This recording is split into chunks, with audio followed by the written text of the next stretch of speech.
기도하겠습니다. 하나님 감사드립니다. 생명으로 인도하면은 좁고 길이 협착해서 찾는 이가 적다고 했는데 아버지 우리를 그 길로 불러주시고 또 그 생명의 길로 갈 수 있도록 은혜 주셔서 감사드립니다. 하나님 이 길이 많은 사람이 찾는 길이냐 아니냐보다도 이 길이 어떤 길이냐, 하나님께로 가는 길이냐, 생명의 길이냐, 진리의 길이냐가 중요한 것임을 믿습니다. 오늘도 이 말씀을 통해서 힘들고 어렵지만 주님의 길로 걸어가고 있는 우리 성도님들을 위로해 주시고 또 소망과 확신 가운데 서서 끝까지 믿음 지키며 승리케 하여 주옵소서. 감사드리며 우리 주 예수 그리스도의 이름으로 기도하옵나이다. 아멘. 하나님 말씀 나누겠습니다. 신약성경 마태복음 16장 23절로 24절 합독하겠습니다. 예수께서 돌이키시며 베드로에게 이르시되 사탄아 내 뒤로 물러가라. 너는 나를 넘어지게 하는 자로다. 내가 하나님의 일을 생각하지 아니하고 도리어 사람의 일을 생각하는도다 하시고 이에 예수께서 제자들에게 이르시되 누구든지 나를 따라오려거든 자기를 부인하고 자기 십자가를 지고 나를 따를 것이니라. 아멘. 마태복음 16장 23절로 24절 본문으로 유일한 길이라면 힘들고 어려워도 가야 합니다. 유일한 길이라면 힘들고 어려워도 가야 합니다. 라는 제목으로 하나님 말씀 전하도록 하겠습니다. 저는 어린 시절에 우리 한국 강원도 강릉에서 살았던 적이 있습니다. 이 강릉이라는 도시가 바다도 있고 조용하고 살기 괜찮은 도시입니다. 근데 문제는 겨울이었습니다. 겨울만 되면 눈이 얼마나 많이 오는지 주차한 차가 눈에 파묻혀서 그 다음날 나가면 차가 어디 있는지 찾을 수가 없는 그 정도로 눈이 많이 오던 지역이었습니다. 지금은 우리 성도님들 한번 가보시면 고속도로가 이 서울부터 경기도부터 강릉까지 잘 닦여져 있어서 편하게 다녀오실 수 있습니다. 그런데 저희 어릴 때만 해도 이 강릉에서 서울을 오가려면 대관령 고개를 넘어가야 했습니다. 이 겨울에 대관령 고개를 넘으려면 정말 목숨 걸어야 했습니다. 차들이 아무리 체인을 감고 뭐를 해도요, 그 워낙 이게 커브도 심하고 길도 가파라서 차들이 계속 미끄러지고 뭐 볼 때마다 사고가 끊이지 않았던 걸로 제 기억에 있습니다. 그래도 어떡합니까? 가야 할 일이 있으면 강릉에서 서울까지 가야 하면 그 대관령 고개를 반드시 넘어야 했습니다. 다른 길이 없기 때문입니다. 유일한 길이라면 미끄러워서 넘어지고 꼬불거려서 힘들어도 반드시 넘어야 합니다. 가야 합니다. 인생의 길, 신앙의 길에도 다른 길이 없고 우리가 유일한 길만 있다면 힘들고 아무리 지쳐도 그 목적지까지 우리가 반드시 가야 한다면 조금 때로는 미끄러지고 힘들어서 숨이 헐떡거려도 우리는 그 길로 갈 수밖에 없지 않습니까? 미국에 살고 있는데 부모님이 한국에 계시면 가는 길이 아무리 오래 걸리고 힘이 들어도 가야 하지 않겠습니까? 한국에 부모님이 사 계신데 내가 가는 길이 힘들다고 미국에 사는 사람이 그냥 캐나다 가서 우리 부모님 어디 계십니까? 이건 안 되는 이야기입니다. 사랑하는 성도 여러분, 주님이 계시고 우리가 하나님이 인도하시는 곳이라면 힘들고 어려워도 이것이 유일한 길임을 우리는 믿기 때문에 이 길로 반드시 가야 될 줄 믿습니다.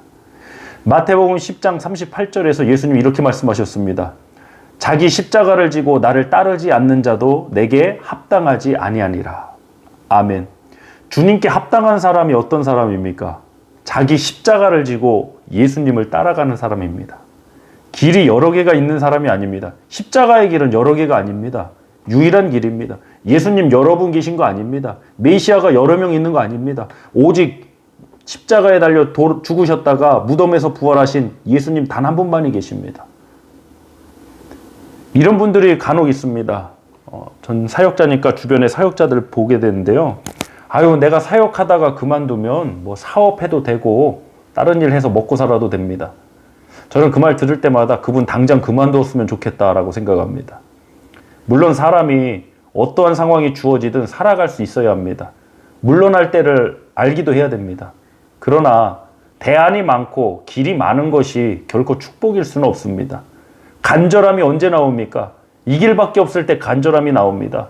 미끄러지고 힘들어도 왜 포기하지 않습니까? 이 길밖에 없기 때문입니다.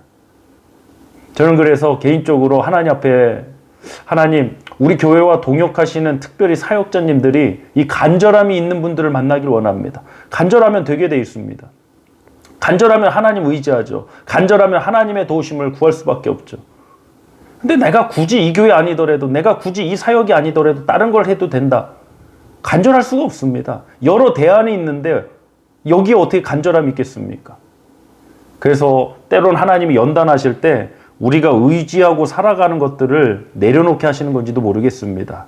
왜? 그래야만 우리 스스로 간절함을 갖고 나갈 수 있기 때문입니다.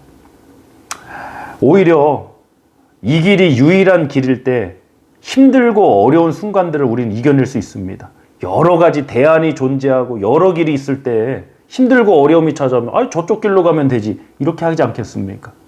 이 길밖에 없을 때 이것이 우리는 힘들고 답답하고 편협하다 생각할지도 모르겠지만 오히려 나는 이 길밖에 없다, 이 길만이 유일하다라고 할 때 우리는 어렵고 힘든 상황들을 이겨나갈 수 있는 것입니다. 본문 23절 합독하겠습니다. 예수께서 돌이키시며 베드로에게 이르시되 사탄아 내 뒤로 물러가라. 너는 나를 넘어지게 하는 자로다. 네가 하나님의 일을 생각하지 아니하고 도리어 사람의 일을 생각하는도다 하시고. 아멘. 베드로는 지금 예수님께서 많은 고난을 받고 십자가에서 죽임을 당하시고 3일 만에 다시 살아날 것을 말씀하시는 그 장면에서 베드로가 예수님께 항변하면서 그런 일이 주님께 미치지 못합니다. 미치지 않을 겁니다. 라고 합니다. 그때 예수님은 사탄아 내 뒤로 물러가라고 하십니다. 언뜻 보면 베드로가 아니 스승님 생각해서 스승님 힘든 고난받고 많은 고난받고 죽으신다니까, 물론 그 다음에 죽었다가 다시 부활하신다고 말씀하셨죠. 그런데 그런 고난의 길을 가신다니까 그런 일이 절대로 주께는 미치지 않을 겁니다. 라고 했던 것입니다. 근데 예수님은 사탄아 내 뒤로 물러가라. 왜 베드로의 그 생각이 문제였을까요? 예수님이 가시는 이 십자가의 고난과 죽으심 또 부활의 이 길은 유일한 길이었습니다. 그런데 베드로 생각에는 굳이 우리 주님이, 굳이 우리 예수님이 그렇게 힘든 고난을 당하시지 않아도 얼마든지 하실 수 있을 것 같은 겁니다. 다른 길이 보였던 거죠. 그러니까 이 일을, 하나님의 일을 생각하지 않고 사람의 일을 생각하게 되는 거죠. 굳이 이렇게 힘들게 하시지 않아도 주님은 얼마든지 다르게 하실 수 있습니다. 사랑하는 성도 여러분, 그것이 사람의 일을 생각하는 것이었습니다. 사람의 일을 생각한다는 것이 여러 다른 대안, 다른 길을 찾는다는 것입니다. 저와 여러분, 하나님의 역사를 바라보고 생각하는 우리가 되길 원합니다. 이 길이 유일한 길입니다. 힘들고 어려워도 가야만 하는 길입니다. 아니 애초에 다른 길이 없는데 우리 사람 생각에는 자꾸 다른 길이 있어 보이는 것입니다. 저도 목사로서 또 한 개인의 삶으로서 정말 이 길만이 유일한 길이다 믿고 갈 때 때로는 어렵고 힘들고 눈물 나고 정말 통곡밖에 나오지 않는 상황에도 버텨나갈 수 있는 것 같습니다. 또 버텨나가면 또 하나님께서 예비하신 또 선한 역사들을 만나곤 합니다. 지금 저도 개인적으로 어렵고 힘든 상황 중에 와 있지만 이 길이 유일한 길임을 믿습니다. 하나님 복음의 사명의 길로 불러주셨기 때문에 하나님께서 반드시 합력하여 선을 이뤄주실 것을 믿습니다. 본문 24절 합독하겠습니다. 이에 예수께서 제자들에게 이르시되 누구든지 나를 따라오려거든 자기를 부인하고 자기 십자가를 지고 나를 따를 것이니라. 아멘. 우리는 예수님만 따라가야 합니다. 다른 길을 주신 바가 없습니다. 예수님만이 생명으로 인도하는 유일한 길입니다. 이것이 편협하다. 어떻게 이것이 편협한 길입니까? 10가지 선택지를 주고 이 중에 정답 하나 찾아라. 아니면 10개 다 정답이다. 이건 문제 자체가 이상한 거죠.